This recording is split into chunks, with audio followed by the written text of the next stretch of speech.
friends, today we talk about the later Vedic period. Later Vedic period is in between 1000 and 600 BC. This period was marked by further expansion of the Aryans to the parts of eastern Rajasthan and eastern UP. The Shatapada Brahmana throws light on this expansion to the eastern Gangetic plains. It reports the founding of a realm called Videha by a prince. So, the major features of later Vedic period is discussed here. The later Vedic society. The more complex nature of society in the later Vedic texts is in part suggested by the frequency of references to the four Varnas. These four are not only mentioned, but their various functions are described and their hierarchy established. The concept of Varna as a form of social stratification has also been in the context of other form of stratification such as Jati, which became frequent in the later Vedic texts and particularly in non-Brahminical texts. There is a different opinion among the scholars. Then the later social life. The family became more and more practical. People described the birth of son, and the head of the family enjoyed the right to disinherit his son. Then the position of women was more and more declined, and the women were regarded inferior to men, and the women, they were not allowed to participate in the assemblies, and education was also restricted to women belonging to higher class. And also the widow remarriage was not encouraged anymore.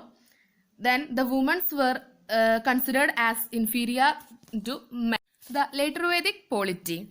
The Janas go back to Rigvedic times, but there are references in the later Vedic texts to larger groups resulting from the coalition and the confederating of individual Janas, such as the Kurus and the Panchalas.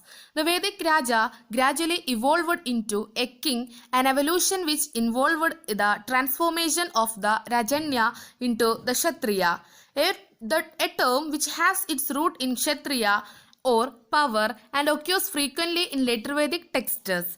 The distance between the Kshatriya and the Vis brought about a certain tension and ultimately took the form of the Kshatriya claiming more rights of appropriation and the Vis being reduced to subordination. Then in the later Vedic period, the Sabha and Samiti, they had lost their importance due to the rise of royal power. The Vidada and Gana completely disappeared. The Sabha and Samiti, though present, came to be dominated by the nobles and the Brahmins. Their place was gradually taken by Mantri Parishad and official missionary. Later Vedic economy.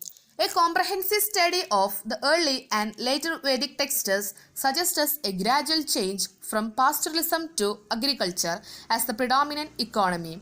Although the former never totally declined in the western Ganga plain, the economic pattern varied, however, from area to area. The change in the economy can be gathered from indirect sources. There are fewer references to cattle in specific contexts and more references to grain in the same contexts. Agriculture implies some control over land and form of irrigation. In North Bihar, the description of rice cultivation is that of wet rice. Then the land was important source of wealth. Then the trade guild had also formed, and the better transport facility led to the growth in trade and commerce. Besides other occupations, some new occupations also developed like physicians, musicians, etc. So these are the major features of later Vedic economy. So thank you for watching and subscribe my channel.